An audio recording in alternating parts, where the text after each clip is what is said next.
చల్లమేలర చల్లమేలర సాకేతరామా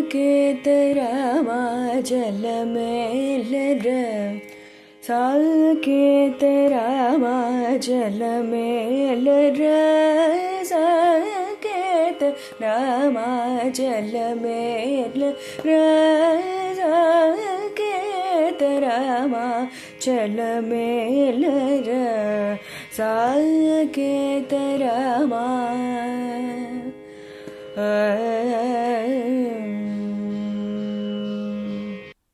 శ్రీ శ్రవణ ఛానల్కి శ్రోతలందరికీ కూడాను మరొకసారి స్వాగతం. నిన్నటి యోగ వాసిష్టంలో మనం సత్ ప్లస్ సంకల్పం ఈక్వల్ టు హిరణ్య గర్భుడు అంటూ చెప్పుకోవడం మొదలుపెట్టాం. అందులోనే మనకు ఒక కళ వచ్చింది. ఆ కళలో ఒక రాజు ఉన్నాడు. ఆ రాజే గనక పొరపాటున బ్రతికిపోయి బయటకు వస్తే మన ఏ విధంగా ప్రశ్నలు వేస్తాడు, దానికి మనం ఏమని సమాధానం చెప్తాము అంటే, ఆ కళ అన్నది ఒక భ్రాంతి మాత్రమే. కళ్ళలోంచి మెలకు వచ్చే కానీ ఆ స్వప్నంలో కనబడ్డ రాజు కానీ ఆ రాజ్యాలు కానీ ఆ పర్వతాలు కానీ ఇవన్నీ ఏమీ లేకుండా పోయాయ్యా. కాబట్టి అదంతా అసత్యం, అసలు నువ్వు రాజు అనేవాడివే లేవు అని వాడికి నచ్చజెప్పడానికి ప్రయత్నం చేస్తాం అన్నమాట. దాన్నే ఇక్కడ ఈ బోధలో మనం ఏం తప్పు కనబడట్లేదు కదా. అయితే ఇప్పుడు వశిష్ఠుల వారు ఏమంటున్నారంటే, నువ్వు నీ స్వప్నరాజుని వదిలేసాయి, నీపైన సృష్టికర్తగా ఉన్న హిరణ్య గర్భుడి గురించి ఆలోచించు. నీ స్వప్నలోకానికి నువ్వు ఎటువంటి వాడివో నీ జాగ్రత్త లోకానికి, అంటే ఇప్పుడు మనం జీవిస్తున్న ఈ లోకానికి హిరణ్య గర్భుడు అటువంటి వాడు. అంటే ఇప్పుడు ఆ స్వప్నంలో ఉన్న రాజు వచ్చి మన అడిగాడు కదా, నువ్వు ఎలా సృష్టించావయ్యా అంటూ. అలాగా మనం కూడా హిరణ్య గర్భుడి గురించి అలాగే ఆలోచిస్తున్నాం, ఎలా సృష్టించాడు ఇతను అని. అక్కడ ఆ హిరణ్య గర్భుడి యొక్క మనస్సు అనే అణువు యొక్క గర్భంలో ఈ ముల్లోకాలు ఉన్నాయి, ఈ 14 లోకాలు ఉన్నాయి, నీ శతకోటి బ్రహ్మాండాలన్నీ కూడా ఉన్నాయి, గెలాక్సీస్ ఉన్నాయి, ఎన్ని రకాలుగా లెక్కలు చెప్తున్నావో అవన్నీ కూడా అందులో ఉన్నాయి. దేంట్లో? హిరణ్య గర్భుడి యొక్క మనస్సు అనే అణువు యొక్క గర్భంలో నీ స్వప్నరాజుకి నువ్వు చేసిన బోధనే నీకు నువ్వు అన్వయించుకొని చూసుకో అంటున్నారు వశిష్ఠుల వారు. హిరణ్య గర్భుడు మనస్సు అనే అణువు యొక్క గర్భంలో ఉన్న ఈ బ్రహ్మాండంలో కనిపించిన 3 డైమెన్షన్లు గల దేశానికి నిజమైన అస్తిత్వం ఉందా? ఉంది అంటే నీ స్వప్నంలో కనిపించిన దేశానికి కూడా అస్తిత్వం ఉండాలి కదా. మరి నీ ప్రపంచంలో కనిపించే కాలానికి అస్తిత్వం ఉందా? ఉంది అంటే నీ స్వప్నంలో కనిపించిన కాలానికి కూడా అస్తిత్వం ఉండాలి సుమా. మరి ఇది సాధ్యం కాదు కదా. కనుక నీ లోకంలో నువ్వు ఎంత స్పష్టంగా అనుభవించే ఈ దేశం, ఈ కాలము లేనివే అని గుర్తించాలి మనం ఇక్కడ. అంటే హిరణ్య గర్భుడు మనస్సులో ఊహ ఇదంతా కూడాను. మనం జీవిస్తూ మనం రోజు వెతుకుతూ మనం ప్రశ్నలు వేసుకుంటున్నది అంతా కూడాను ఆ స్వప్నంలో కనబడ్డ రాజు ప్రశ్నలే అన్నమాట. ఈ గుర్తింపు కలిగితే మనకి నీ లోకంలో కనిపించే జీవులంతా ఆ హిరణ్య గర్భుడి యొక్క రూపాంతరాలే అవుతారు. అంటే నీ మనస్సులో ఎలా అయితే స్వప్నరాజ్యం వచ్చిందో హిరణ్య గర్భుడి మనస్సులోంచి అలా స్వప్నరాజ్యం వచ్చింది. అప్పుడు ఏమైంది? మన మనస్సులోంచి వచ్చిన స్వప్నరాజ్యంలో అంతా కూడా మనమే కదా. అది మనం ఎప్పుడైతే మెలుకున్నామో అది పోయింది. అంటే ఎప్పుడైతే మనం దాన్ని కళ అని తెలుసుకున్నామో అందులో పాత్రలన్నీ కూడా మనమే అయి ఉన్నాం కాబట్టి అది అవన్నీ కూడా మన రూపాంతరాలే అని చెప్పబడుతున్నామంట. A = B, A = C అయినప్పుడు మనకి B = C అనే సూత్రం ప్రకారం నీ లోకంలో కనిపించే సమస్త జీవులంతా కూడాను ఒకటే, ఎవరికి ఏ భేదము లేదు అని తేలిపోతుంది. మరి ఇది నిత్యానుభవంలోకి వస్తుందా మనకి రోజు అంటే? రావట్లేదు. లోకంలో మన లోకంలో ఆయన వశిష్ఠుల వారు చెప్తున్నారు, ఓ మానవుడా, నీ లోకంలో దేశము కాలము అనేవి సత్యంగా ఉన్నాయని భావిస్తున్నావు కనుక దాన్ని బట్టి నువ్వు వేరు నీ పక్కవాడు వేరు అని అనుకుంటున్నావు. ఇది సత్యం అని మనం భావిస్తున్నాం కాబట్టే. ఈ భావనే తప్పు, అది భ్రాంతి. దాన్ని తొలగించుకుంటే నీలో భేదభావానికి చోటే లేదు. ఆ స్థితే మోక్షస్థితి అంటున్నారు. ఇకపోతే హిరణ్య గర్భుల్లోంచి వచ్చిన ఈ సృష్టి ఎలా వచ్చింది అసలు అనే ప్రశ్న ఒకటి మనకి మిగిలిపోయింది. నీలోంచి స్వప్నలోకం ఎలా వచ్చింది? స్వప్నానికి ముందు నువ్వు నిర్వికారంగా ఉన్నావు కదా. అలా ఉండగా వెనకటి సంఘటనల యొక్క సంస్కారం ఏదో నీలో ప్రవేశించి నీలో ఒక విధమైన మార్పును తీసుకొచ్చింది.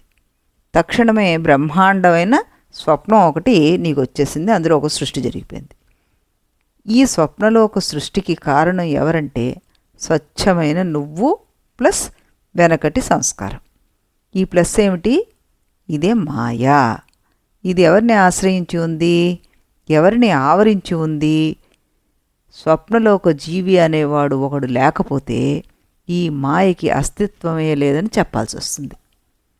ఉన్నాడు అంటే వాడు సత్యరూపుడైన వాడికంటే భిన్నంగా ఉండడానికి వీల్లేదు. ఈ మాట ఇప్పటికీ 2 సార్లు నిరూపణ చేశాం మనం.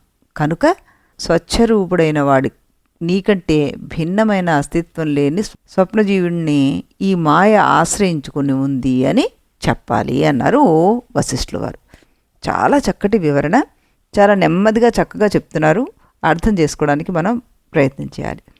మాయ కంటే ముందు నువ్వున్నావు, మాయ పోయాక కూడా నువ్వున్నావు. కనుక మాయ నిన్ను పూర్తిగా ఆవరించగలదు అంటే కుదరదు. కానీ నీకంటే అభిన్నుడైన స్వప్నజీవిని ఆశ్రయించుకొని ఈ మాయ జీవిస్తోంది కనుక ఆ మాయ నిన్నే ఆశ్రయించుకొని ఉందని చెప్పినా తప్పులేదన్నమాట. అంటే ఈ మాయ ఒక విధంగా నిన్ను ఆశ్రయించుకొని లేదు, ఒక విధంగా నిన్ను ఆశ్రయించుకొని ఉంది. ఇది ఎలా కుదురుతుంది అంటే అసలు మాయ అనేదే లేదు కనుకనే ఇది కుదురుతుంది. మాయ లేనిదైతే ఇంత చర్చ ఎందుకండి అంటే దీనికి వేదాంతపరమైన సాంకేతిక పదాలతోటి చాలా చర్చ ఉంది. మనకి విషయం అవగాహన అవడం ముఖ్యం కనుక చర్చని మనం వేరే రకంగా చూద్దాం అని విశ్లేషకులు చెప్తున్నారు. ఆ విధానంలో మనం ప్రయత్నం చేద్దాం. ప్లస్ గురించి చెప్పుకున్నాం కదా ఇందాక. ప్లస్ అనేది సత్యవస్తువా, భావన మాత్ర వస్తువా? అది కేవలం భ్రాంతి భావనే అనేటట్లయితే లోకంలో గణిత శాస్త్రమే లేకుండా పోతుంది, లోక వ్యవహారమే లేకుండా పోతుంది. ఇది సర్వాత్మనా సత్యవస్తువు అనేటట్లయితే ప్లస్ అనే ప్రయోగం చేసినప్పుడల్లా సంబంధిత పదార్థాల్లో మార్పు కనిపించాల్సి వస్తుంది. ఇది అసంభవం. కనుక ప్లస్ అనేది సత్య పదార్థం అని చెప్పలేం మనం, అసత్య పదార్థము అని కూడా చెప్పలేకపోతున్నాం. మాయ కూడా అలాంటిదే. లోకంలో అంటే అరటిపండు పక్కన అరటిపండు పెడితే 2 అరటిపళ్ళు అంటే దానిలో ఆ 2 అరటిపళ్ళల్లో మార్పు ఏం రావట్లేదు. ఆ 2ని మనం ఒక భావన కింద ఇక్కడ 2 అరటిపళ్ళు అని చెప్పుకుంటున్నాం అంతే. ఆ 2 ఇప్పుడు 1+1 2 అన్నది మనం రాసినప్పుడు ఎలా రాస్తున్నాం? 2 అన్న అంకెని వేసి ఇదొక అంకె అని చూపిస్తున్నాం. కానీ అది 1లా లేదు, పక్కనున్న ఇంకొక 1లాగా లేదు. అది దాని కొత్త రూపం సంతరించుకుంది. మరి ఈ అరటిపళ్ళు కూడా మారిపోయి కొత్త రూపం వేరే రకమైన ఒక మార్పు రావాలి కదా వాటిలో. అరటిపండు ప్లస్ అరటిపండు ఈక్వల్ టు ఇంకో వేరే రకమైన రూపం ఏమి చెందట్లేదు కదా అక్కడ మనకి. కాబట్టి అక్కడ 2 అరటిపళ్ళు లేవని మనం చెప్పలేము, ఆ 2 అరటిపళ్ళల్లో మార్పు వచ్చింది అని కూడా మనం చెప్పలేము. కాబట్టి మాయ కూడా ఇలాంటిదే అంటున్నారు వశిష్ఠుల వారు. మాయ ఇలాంటి వాటి విషయంలో పనిచేయదు. అందువల్ల ఇది నిజమైతే నిజం కావాలి, లేకపోతే అబద్ధం కావాలి అని మామూలుగా వ్యవహారం ఉంది మనకి. అలాంటి వ్యవహారం ఈ ప్లస్, భ్రాంతి, మాయ ఇలాంటి వాటి విషయంలో పనిచేయదు. అందువల్ల ఈ జాతి వాటికి ఒక కొత్త పేరు పెట్టారు, దాన్ని మిథ్య అని. మిథ్య అంటే సత్యము కానిది, అసత్యము కూడా కాదు, సత్తు కాదు, అసత్తు కాదు, అస్థి కాదు, నాస్తి కాదు. సంస్కృతంలో చెప్పాలంటే మనం సద్విలక్షణం అన్నమాట. ఇలాంటి ఈ మాయ వల్ల పరిశుద్ధుడవైన నీకు వెనకటి సంస్కారంతో సంపర్కం ఏర్పడడంతో ఉన్నట్టుండి స్వప్నలోకం పుడుతుంది మనకి. అలాగే పరిశుద్ధమైన సత్పదార్థానికి మాయ వల్ల సంకల్పం ఏర్పడితే హిరణ్యగర్భుడనే ప్రథమ జీవుడు ఏర్పడి అతని ద్వారా ఈ ప్రపంచం సృష్టి జరిగిందనమాట. నీ స్వప్నజీవికి నువ్వు ఎటువంటి వాడివో నీకు నీ లోక జీవులకు హిరణ్యగర్భుడు అటువంటి వాడు. నీ స్వప్నజీవి నీకంటే భిన్నుడు ఎలా కాడో అలాగే నువ్వు నీ లోకజీవులు అంటే మనందరం కూడా నువ్వు అంటే మన్ని రిఫర్ చేస్తున్నారు కదా ఆయన. హిరణ్య గర్భుడి కంటే భిన్నులు కారు. ఈ అభేదాన్ని తెలుసుకోవడమే నీ స్వప్నజీవికి మోక్షం. నీకు అదే మోక్షం. నీ స్వప్నజీవికి మోక్షం లేకపోవడానికి కారణం ఏమిటంటే భేద దర్శనం. దానికి కారణం ఏమిటంటే తన స్వప్నలోకంలో దేశము కాలము సత్యంగా ఉన్నాయని అనుకోవడం. అలాగే నీకు మోక్షం లేకపోవడానికి కారణం ఏమిటంటే నీ జగత్ ప్రపంచంలో దేశము కాలము అన్నవి సత్యంగా ఉన్నాయని అనుకోవడమే. కనుక రామ, నీ కళ్ళకు మనస్సుకు కనిపించే ఈ దేశకాలాల మీద సత్యత్వ బుద్ధిని వదిలిపెట్టు. అది పోతే ఈ ప్రపంచం ఎలా పుట్టింది అన్న ఒక ప్రశ్న వస్తుంది మనకి. ఆకాశ ఏవ పరమే ప్రథమ ప్రజేషో నిత్యం స్వయం కచతి శూన్యతయా సమోయః సహ్యాతి వాహిక పపుర్నతు భూతరూపీ పృథ్వ్యాదితేన నా సదస్తి యదా నా జాతం. ఆ పరబ్రహ్మలోనే హిరణ్యగర్భుడు జన్మించాడు. ఎలా జన్మించాడు? శూన్యాకారంగా జన్మించాడు. సర్వసముడైన పరమాత్మ శూన్యరూపమైన హిరణ్యగర్భ రూపంగా ప్రకాశిస్తున్నాడు. ఎందుకంటే ఆ హిరణ్యగర్భుడు అనేవాడు ఆదివాహిక శరీరుడు, అంటే మనోమయ శరీరుడు. అంతేకాని అతనికి నిజమైన భౌతిక శరీరం లేదు. అట్టి శూన్యరూపి అయిన హిరణ్యగర్భుడి వల్ల సంకల్పమాత్రం రూపంగా ఆకాశాది పంచభూతాలు పుట్టాయి. కనుక ఈ పంచభూతాలు కానీ వాటి వల్ల కలిగే భౌతిక లోకాలు కానీ సద్వస్తువులు కావు, సత్యవస్తువులు కావు. అందుకే అవి పుట్టలేదు. కుందేలుకి కొమ్ము ఉంటుందా?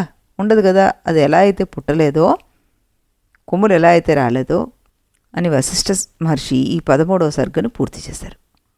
మనం 1వ సర్గ నుంచి 13వ సర్గ వరకు దూకి మాట్లాడుతున్నాం. 1వ సర్గలో ఆయన మాయా సంబంధం వల్ల హిరణ్యగర్భుడు జన్మించాడని, ఆయన ఈ ప్రపంచ సృష్టిని చేస్తున్నాడని చెప్పాడు.